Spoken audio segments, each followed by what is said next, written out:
Hello everyone, welcome back to my channel. मेरे सारे friends कैसे हो आप सभी लोग? मजे में हो ना? आशा करती हूँ आप सभी लोग स्वस्थ होंगे और अपने अपने घरों में सुरक्षित होंगे। आज फिर से मैं आप सभी के साथ कुछ रिक्वेस्ट पूरी करने वाली हूँ। जैसा कि मैंने आप सभी के साथ सूजी का उपमा का प्रीमिक्स शेयर किया, आप सभी ने बहुत पसंद किया। और ये जो प्रीमिक्स हैं ये जब हम खासकर ट्रेवलिंग पे जाते हैं उसके लिए बहुत यूजफुल है। और छोटे बच्चों के लिए जिन्हें हम लोग कुकिंग से दूर रखते हैं, गैस वगैरह नहीं यूज करने देना चाहते हैं और उनको अनटाइमली कभी भूख लगे तो वो भी अपना कप में या बाउल में बना सकते हैं। तो आज मैं आप सभी के साथ एक पोहा की प्रीमिक्स की रेसिपी शेयर करने वाली हूँ। एक व्यूअर की रिक्वेस्ट थी कि इस तरीके से प्रीमिक्स की रेसिपी शेयर करें, बहुत ही अच्छी है। और उसी प्रीमिक्स से फिर बाद में मैंने पोहा बनाया, बच्चों को खिलाया, बहुत पसंद आया। तो ये रेसिपी भी शेयर करूंगी। और फ्रेंड्स, मैं आप सभी के साथ अपनी एक प्रॉब्लम भी शेयर करना चाहती हूँ। अक्सर मैं अपने मन की बात कहती हूँ और आप सभी मेरे मन की बात को बहुत ही गहराई से सुनते हैं और समझते हैं। और कई बार जब मैं मांगती हूँ आपसे सवाल तो आप सभी मुझे रिप्लाई भी करते हैं। जैसा कि आपने नोटिस किया होगा, पिछले 2-3 दिनों से मैं किसी भी कमेंट का रिप्लाई नहीं कर पा रही हूँ। एक्चुअली मुझे जो है बहुत ही परेशानी महसूस हो रही है। परेशानी ये हो रही है कि YouTube में, जैसा कि आप इतने दिनों से मुझे देख रहे हैं, Abhilasha cook spot and life style, मेरा काम है अपना काम करना। जो मेरा चैनल है, जो मेरा काम है, मेरा पूरा फोकस मेरे अपने काम पे रहता है। जो मेरा कंटेंट होता है वो वही होता है जो मेरी चैनल से रिलेट होता है, ऑलमोस्ट वही होता है। अगर कभी रिक्वेस्ट होती है व्यूअर्स की तब थोड़ा अलग अलग हो जाए। कुछ दिनों से मैं देख रही हूँ कि निगेटिव कमेंट्स इतना ज्यादा करते हैं लोग, पता नहीं क्या समझते हैं खुद को। और मैं बताना चाहती हूँ आपको कि जब अभी कुछ दिनों पहले शुभी ने एक चाइनीज वाला व्लॉग दिखाया था मैंने, कि शुभी ने चाइनीज बनाई। मैंने उसमें टाइटल डाला, मैं रूटीन व्लॉग यही डालती हूँ। तो मैंने जब डाला कि डिनर रूटीन है, मैंने लिखा रेस्टोरेंट स्टाइल चाइनीज फूड। मैंने वीडियो डाला, विद इन अ मिनट टपाक से आया कमेंट और उनका यही कहना, हाँ हाँ हाँ, जैसे कॉमेडी बड़ी भारी कॉमेडी कर दी। मतलब कपिल को तो उन्होंने फेल ही कर दिया। उन्होंने कहा कि आपने रेस्टोरेंट की स्पेलिंग गलत लिख दी है, क्योंकि मैंने लिखी थी वही जो रेंट में RENT लिख दिया था। मैं जानती हूँ RANT ही है, लेकिन मैंने लिख दिया RENT रेस्टोरेंट की स्पेलिंग। तो ई और ए का फर्क इतना बड़ा हो गया कि उनका पूरा मजाक शुरू हो गया। मैंने जब देखा कमेंट तो मैंने फिर तुरंत देखा कि अच्छा मैंने रेस्टोरेंट लिख दिया है, क्योंकि कई बार हम लोग टाइपिंग करते हैं तो मिस्टेक हो जाती है। और लेकिन कई दफा ऐसी गलतियां मैंने जानबूझकर भी करी हैं, क्योंकि जब हम लोग टाइटल डाल रहे होते हैं तो हमें ऐसा लगता है कि हमें वो वर्ड डालने हैं, कीवर्ड जो सर्चिंग में टॉप में आए। यूट्यूब में हर कोई, जितना भी लोग सर्च करते हैं, सब पढ़े लिखे थोड़ा ना है। कितने तरीके के नाम, इडली को आप देखो IDLI IDLY, अरे हर किसी का अपना अपना प्रोनाउंसिएशन है। लोग जिस तरीके से बोलते हैं उसी तरीके से लिखते हैं, और इंग्लिश में तो लिखना ही रहता है वो नाम। मैंने रेस्टोरेंट की स्पेलिंग लिखी, मैंने चलो सोचा कि ठीक है, ये इनको बड़ा जेन्युइन लगा रीजन, और इन्होंने कमेंट किया। क्योंकि जब मैं सबको रिप्लाई करती हूँ, यानी कि जब मैं किसी एक को रिप्लाई करती हूँ तो मैं सबको रिप्लाई करती हूँ ना। मैं कभी ऐसा नहीं, मैंने आज तक नहीं किया कि मैंने 10 लोगों को रिप्लाई किया हो, 20 लोगों को छोड़ दिया हो, या मैंने 20 लोगों को रिप्लाई किया हो और 2 लोगों को छोड़ दिया हो। जब मैं फोन लेकर बैठती हूँ और मैं अगर रिप्लाई शुरू करती हूँ तो स्टार्ट टू एंड तक मैं जाती हूँ, जहां तक मैं उतनी देर तक मैं बैठ रही होती हूँ। उसके बाद फिर मैं कंटिन्यू करती हूँ जब भी मैं रिप्लाई करती हूँ। कोई क्वेरीज होती है तो उसको क्वेरीज का आंसर करती हूँ, कोई लिंक मांगता है तो उन्हें लिंक देती हूँ, कोई ऐसे बोल रहा है, कॉम्प्लीमेंट दे रहा है तो उन्हें थैंक्स करना है। आप सोचो कितना, मतलब हमारे पास भी तो उतना टाइम लेकर के हमको सबका देखना है, उसमें इतनी छोटी छोटी बातें। उसके बाद चलो वो तो दिन हुआ आया गया। उसके बाद जब मैंने अभी उस दिन अमृतसरी छोले कुलचे शेयर किया, तौबा भैया, मैंने अमृतसरी छोले कुलचे डाला। हम जो लोग यूट्यूबर्स हैं, जो यूट्यूब में वीडियोस अपलोड करते हैं, आप उनसे पूछो, जब हम टाइटल डालते हैं तो 100 कीवर्ड्स का ही उसमें लिमिट होती है। इसके बाद हम एक शब्द नहीं लिख सकते। और उसमें मैं ये भी उनको एक्सप्लेन करना चाहती हूँ कि अगर आपने स्पेस बार दिया तो वो भी वर्ड माना गया, अगर आपने कॉमा लगाया तो वो भी वर्ड माना गया। यानी टाइटल में टोटल 100 कीवर्ड्स ही हम इंसर्ट कर सकते हैं। अगर 101 होता है तो रेड कलर का आ जाता है कि too long words, too long, तो वो हमारा सेव नहीं होता टाइटल। जब हम उसको 99 करें या फिर 100 ही कर दें तो होता है। आप कितने यूट्यूबर्स के वीडियोस उठा के देख लो, हिंदी में मात्राएं गलत लिखी हैं, वाइन शब्द अलग लिखे हैं, उनकी कुछ का कुछ लाइन लिखी हुई है। इससे क्या मतलब? आपको मतलब आप कुकिंग चैनल पे हैं, आप कुकिंग देख रहे हैं, उसमें टाइटल में क्या लिखा है, उनका कहना था कि मैंने रूटीन में ई नहीं लगाया। मतलब अभिलाषा 1 साल से रूटीन बना रही है और उसको रूटीन की स्पेलिंग नहीं आती। ROUTINE लिखती है तो सही है, अगर उसने ROUTIN लिख दिया तो गलत है। आप ये पूछो कि आपने ऐसा क्यों किया तो समझ में आता है। मतलब उनका अगर ये क्वेश्चन होता कि अभिलाषा आपने रूटीन में ऐसा क्यों लिखा, तो मैं उनको रिप्लाई करती बहुत प्यार से कि मैंने इसलिए लिखा क्योंकि 100 कीवर्ड्स ही लिखने थे, मुझे अमृतसरी छोले कुलचे भी लिखने थे, मटर कुलचे भी लिखने थे, स्टफ्ड कुलचा भी टाइटल डालना था, कुलचा ऑन तवा भी टाइटल डालना था। तो इतने सारे टाइटल्स हम एक साथ नहीं डाल सकते। हम इसीलिए हमको एक ऑप्शन दिया जाता है, हैशटैग वाला ऑप्शन दिया जाता है यूट्यूब में जब हम वीडियोस अपलोड करते हैं, कि जिसमें जहां पर हम अगर एक ही चीज के, एक ही कंटेंट के हम 100 नाम लिखना चाहें तो वहां जाके लिखें। यहाँ पर आपको एक नाम देना है। मैंने लिख दिया उसमें डिनर रूटीन, तो रूटीन में मैंने ई हटा दिया क्योंकि मुझे एक वर्ड हटाना था, तो मैंने ई हटा दिया रूटीन का। इतना बड़ा मजाक भी, आपने तो रूटीन की स्पेलिंग गलत लिख दी। आप चेक करिए, जब मैंने रिप्लाई में कहा कि यहाँ पर तो 100 वर्ड्स की मतलब कैपेसिटी है, उतना ही हम लिख सकते हैं, तो हमने उतना ही इंसर्ट होता है, हमने किया तो जवाब आया अपनी वोकेबुलरी स्ट्रॉन्ग करिए। मतलब लोग पता नहीं क्या समझने लगे अपने आप को। अगर कोई कुछ काम कर रहा है तो जबरदस्ती लेग पुलिंग करना ही करना है, उसे खींचना ही खींचना है। अगर मेरे स्वभाव में क्या है कि अगर मैं रिप्लाई कर रही हूँ तो फिर मैं सबको करूंगी। और इस तरीके के जब आ जाते हैं कमेंट तो हो जाता है दिमाग खराब। लोग पूछते हैं ना, अभिलाषा आप गुस्सा आता है आपको कि नहीं आता है।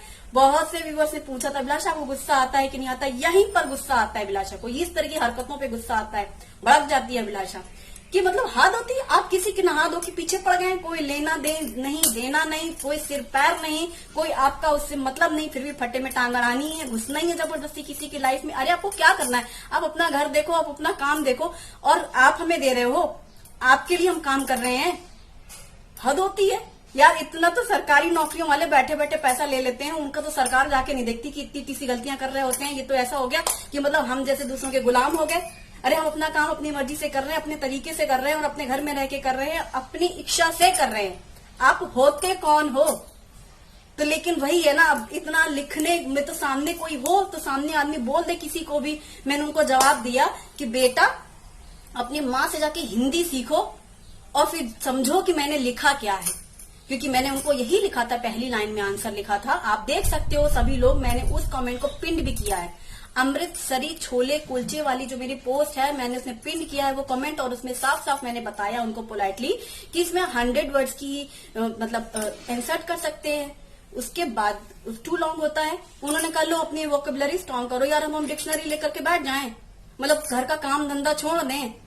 जो औरत घर में दिन भर झाड़ू पोछा बर्तन चूल्हा चौका खाना पकावल और क्या कहते हैं उसको, कुकिंग शुकिंग कर रही है, घर के झाड़ू पोछा बर्तन कपड़े लत्ते कर रही है, 2 बच्चे हैं, पति है, परिवार है, दिन रात काम में लगी, अब वो बैठ करके 43 साल की उम्र में डिक्शनरी में बैठ के वोकेबुलरी स्ट्रॉन्ग करे अपनी।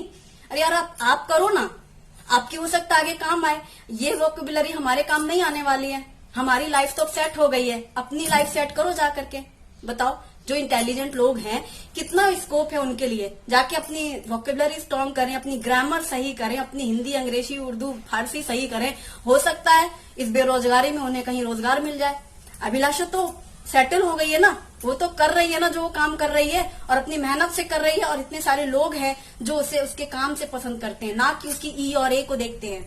तो मैं आप सभी से आज के इस व्लॉग में यही पूछना चाहती हूँ कि जो इस तरह के कमेंट्स आते हैं उसके लिए अभिलाषा को क्या करना चाहिए। प्लीज मेरे जितने भी व्यूअर्स हैं, जितने भी फ्रेंड्स हैं, आज के व्लॉग में अभिलाषा की तारीफ नहीं करनी है, सिर्फ ये बताना है कि जो निगेटिव कमेंट्स आते हैं, जो मन गढ़ंत अपने हिसाब से कुछ भी लिख के चले जाते हैं, उन जैसे लोगों को किस तरीके से हैंडल करना चाहिए। Thank you. आज डेट है 16 जून और डे है ट्यूसडे। हस्बैंड की ड्यूटी थी तो उनको तो 9 बजे के पहले ही निकलना होता है और वो ड्यूटी के लिए चले गए हैं। और उनका तो फिक्स है कि अगर ड्यूटी के लिए जाना है तो नहीं या तो रोटी चाहिए या पराठे चाहिए। तो उन्होंने अपना रोटी और सब्जी खाया। भिंडी की सब्जी बनाई थी मैंने और रोटी, और खा के निकल गए हैं। और चूंकि बच्चों की तो छुट्टियां मतलब घर पर ही हैं तो उनके हिसाब से ही नाश्ता बनाने की कोशिश की मैंने। और चूंकि रेसिपी भी शेयर करनी थी तो यही पोहे की तैयारी कर रही हूँ मैं। आज जैसा कि मैं प्रीमिक्स बना के रख रही हूँ पोहे का, और इसी प्रीमिक्स से बहुत ही आसानी से पोहा बनता है जैसा कि मैंने आपको बताया। और ये पोहे बच्चे भी बना लेंगे बाद में। मैंने एक कढ़ाई रखी है और यहाँ पर एक बड़े गांठ की प्याज को बारीक काट करके भून रही हूँ। ड्राई है ये, अभी हमने ऑयल नहीं यूज़ किया है। प्याज में जो नमी है वो निकाल रहे हैं। आप यहाँ पर कोशिश करें तो पहले प्याज को धूप में रख दें तो वो अच्छे से सूख जाती है। वो वाली प्याज भी आप यूज़ कर सकते हैं। अब चूंकि मुझे इसको भूनना है तो मैंने कुछ मिनट इस तरीके से भूना है कढ़ाई में कि पूरी जो प्याज है वो ड्राई हो जाए, मॉइस्चर है प्याज का वो पूरा निकल जाए। तो इस तरीके से फैला फैला करके ऐसे हिलाती गई मैं, और कढ़ाई भारी है, बड़ी फैली हुई सी है। और जब एकदम ड्राई सी दिख रही थी मुझे प्याज, तब मैंने बारीक कटी हुई हरी मिर्चियाँ डाली हैं और ये अदरक का कद्दूकस किया हुआ पेस्ट डाला है। मैंने 3-4 हरी मिर्ची बारीक काटी हैं, छोटी छोटी थी, और 1 चम्मच अदरक का कद्दूकस किया हुआ पेस्ट। तो इसे भी हम भून लेंगे। तो यहाँ पर ये देखिए जो हरी मिर्ची है वो भी ड्राई हो जाए और साथ में अदरक भी पूरी भून जाएगी। तो प्याज पहले से ही हमने इसलिए भूने कि उसका पहले ही वो सूख जाए और उसके बाद हरी मिर्ची और अदरक भी। तो ऐसे इस तरीके से मैं भूनती गई, और जब लगा कि ये ड्राई हो रही है हरी मिर्ची, अब मैंने करी पत्ते लिए हैं। ये पहले से ही धो के सुखा लिए थे, और हरा धनिया बारीक कटा हुआ। अब धनिया और जो करी पत्ता है इसे भी हमें भूनना है, और सारी चीज़ें ड्राई ही भूननी है। तो भूनने के बाद जो पूरा जो इसकी नमी होती है वो पूरी निकल जाएगी। जैसे हरा धनिया में अपने आप में एक नमी है, या करी पत्ता के पत्तों में है, तो ये तो मुरझा से जा रहे हैं ना, सूख जा रहे हैं धीरे धीरे। इस तरीके से भूनना है। आप पहले से भी सुखा के रख सकते हो, करी पत्ता सूखा भी इस्तेमाल कर सकते हो जब आपको ज़्यादा समय के लिए बनाना हो। ये तो चूंकि मैं इतना बना रही हूँ कि मैं इसे रख सकती हूँ और 1-2 बार में बन जाएगा। और इसको अच्छा सा भून लेना है। ये देखिए सारी चीज़ें ड्राई सी हो गई हैं, मतलब लग ही जाता है कि वो पूरा सूखा सूख सा गया है। तो अब इसे प्लेट में मैंने निकाल लिया है। अब मैंने कढ़ाई में मूंगफली के दाने पहले सूखे भूने हैं। इस तरीके से दाने भूनने हैं कि उनका छिलका हाथों से निकलने लग जाता है। और आँच को बहुत ज़्यादा तेज़ नहीं रखनी है, मीडियम आँच में ही सारी चीज़ें भूनते जाएं। भले ही एक बार कढ़ाई गर्म हो गई कि फिर सारी चीज़ें भूनती चली जाएंगी, क्योंकि गरम तेज़ आँच रखने से वो ऊपर से डार्क हो जाएगा, जैसे छिलका मूंगफली का काला काला होने लग जाएगा, और आप उसे बाहर निकाल लोगे जबकि अंदर से वो नरम रहेगा। तो ये मैंने निकाल के प्लेट में रख लिए हैं। जब सारी चीज़ें भून करके हमने साइड में निकाल करके रख लिया है, अब मैंने कढ़ाई में डाला है तेल। तो यहाँ पर ये देखिए 2 से 3 छोटे चम्मच जितना तेल डाला है कढ़ाई में। तेल गरम होते ही आधा चम्मच के करीब जीरा और 1 चम्मच राई लिया है हमने एक साथ, और दोनों को डाल करके तड़का लगा देंगे। राई और जीरे का तड़का हमेशा पोहे में लगाया जाता है। जैसे ये देखिए चटकने लगती है राई और जीरा फ्राई सा हो जाता है, अब इसमें हम डाल देंगे जो हमने भुनी हुई है मूंगफलियां, वो डालेंगे। पहले हमने सूखा भून लिया, ये देखिए छिलका निकलने जैसी हो गई हैं, और अब इन्हें हम तेल में भी अच्छे से फ्राई कर लेंगे जिससे करारापन सा आ जाएगा। यहाँ पर हमने आधा छोटी चम्मच से जितना हल्दी पाउडर डाला है और चुटकी भर हींग डाली है। और जो हमने भुना है प्याज, करी पत्ता, हरी मिर्ची, अदरक, इन्हें भी डाल देंगे। अब ऑयल में भी ये सारी चीज़ें भून लेंगे। तो जो इसमें अगर हल्का सा भी कुछ नमी है वो भी पूरी इसमें भुन जाएगी। हालांकि पहले ही अच्छे से भून लें, और बस तेल डाल करके भी हमें इसी तरीके से हल्का सा भूनना है। आँच को मीडियम ही रखा है, बहुत धीमी भी नहीं और बहुत एकदम से तेज़ आँच भी नहीं, लेकिन इसे टाइम दे करके भूनना है, हिलाते जाएं। और अब यहाँ पर 4 बड़ी कटोरी जितना पोहा है। इसके लिए प्रीमिक्स के लिए मोटा वाला पोहा ही यूज़ करना, आप ज़्यादा पतला वाला पोहा मत यूज़ करना, वरना पानी डालने के बाद वो ऐसे घुल सा जाएगा। अब पोहे डालने के बाद सारी चीज़ें अच्छे से मिक्स करेंगे। तो ये देखिए जितना भी हमने हल्दी या जीरा जो भी डाला था या प्याज वगैरह है सब इसमें मिक्स हो जाएगी। और जो पोहा है इसमें भी अगर जैसे मार्केट से आता है हल्का सा नमी सी रहती है, वो पूरा अच्छे से गर्म हो जाएगा। तो इसे भी भूनना है हमको। ये देखिए जिस तरीके से जब हम उसको पोहे को ऐसे छू के भी देखें ना, ऐसे करारा सा दिखने लगता है छूने से। मोटा वाला पोहा ही लेना है, पतले पोहे नहीं लेने हैं। और ये अच्छे से भून लिया है। बस अब सारी चीज़ें जो गरम हो जाएगा पोहा, जैसे मैंने सूजी में बताया था, जब सूजी गरम हो जाती है उसमें भी तो जो चीज़ें डली हैं वो और धीरे धीरे ज़्यादा सिक जाती हैं। तो पोहा भी अच्छे से गरम हो गए हैं पूरे पोहे। अब गरम में सारी चीज़ें रखी हैं, गैस बंद कर दिया है हमने, कढ़ाई में ही सारी चीज़ें रखी हुई हैं, कढ़ाई गरम है और भी वो अच्छे से गरम हो करके सूख सा जाएगा ना। धनिया है या करी पत्ता है या हमारी जो शेंगदाने हैं, प्याज हैं, तो भूनने से पहले भी भून चुकी हैं और अभी गरम में रखी रहेंगी और पोहे के साथ में रहेंगी, वो और भी ज़्यादा ड्राई सी हो जाएंगी। अब इसे अच्छा सा ठंडा होना ज़रूरी है, प्रॉपर ठंडा होना ज़रूरी है। 15-20 मिनट ऐसे आप छोड़ दो क्योंकि सारी चीज़ें गरम ही हैं। ठंडा होने के बाद डालेंगे नमक, तो मैंने 1 चम्मच नमक डाला है और 1 बड़ी चम्मच जितनी चीनी डाली है। मीठा अच्छा लगता है पोहे में हल्का सा।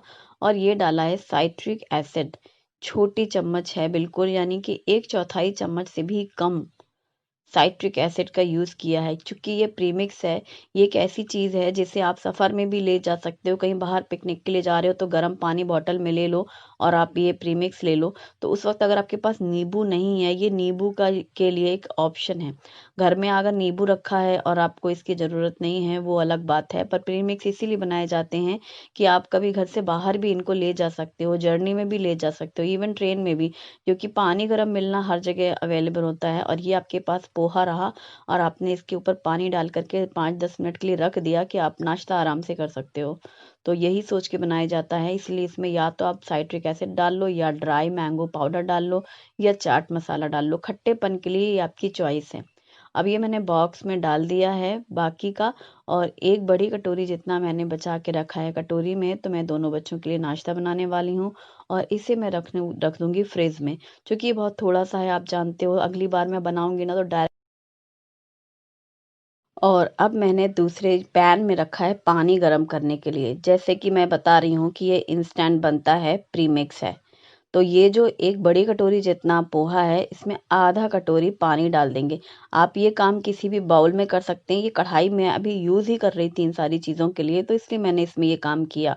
गरम पानी डाल करके बस ढक देना है। इसमें सारी चीज़ें मिक्स हैं, कुछ भी मिक्स करने की ज़रूरत नहीं है। और करीब 5-6-7 मिनट तक आप इसे ढके रहने दो, मतलब कम से कम 5, कोशिश करें 7-8 मिनट के लिए। यदि 10 मिनट के लिए भी रख दिया तो और भी अच्छा। और ये देखो एकदम बिखरा बिखरा पोहा तैयार हो गया है। मतलब आप बाउल, बड़ा बाउल लो, उसमें भी रख दोगे और पानी गरम डाला, बस उतने में भी तैयार हो जाना। और ये देखो दोनों की मैंने प्लेट में डाला है, शुभी और शुभम के लिए। और ये देखो एकदम खिला खिला है। बहुत पतले पोहे मत लेना, बाकी सारी चीज़ें जिस तरीके से मैंने भूनी है इसी तरीके से भूनना। और लंबे समय के लिए रखना हो तो मेरी एडवाइस है कि आप धूप में पहले सुखा लो हरी मिर्ची और प्याज वगैरह, फिर आप टेंशन फ्री रहोगे। हालांकि जैसा कि आपने देखा मैंने थोड़ा किया है, लेकिन पूरा अच्छे से भूना है, ड्राई कर लो आप। तो ये प्रीमिक्स इसके लिए भी अच्छा है, बच्चों को शाम को भूख लगे और उनसे बोलना पड़ता है, कई बार हम घर में नहीं हैं, कि आप बना के खा लो, तो इस तरह की चीज़ें बच्चे भी बना करके खा सकते हैं। गर्म पानी डालना है और तैयार हो जाता है नाश्ता। Thank you.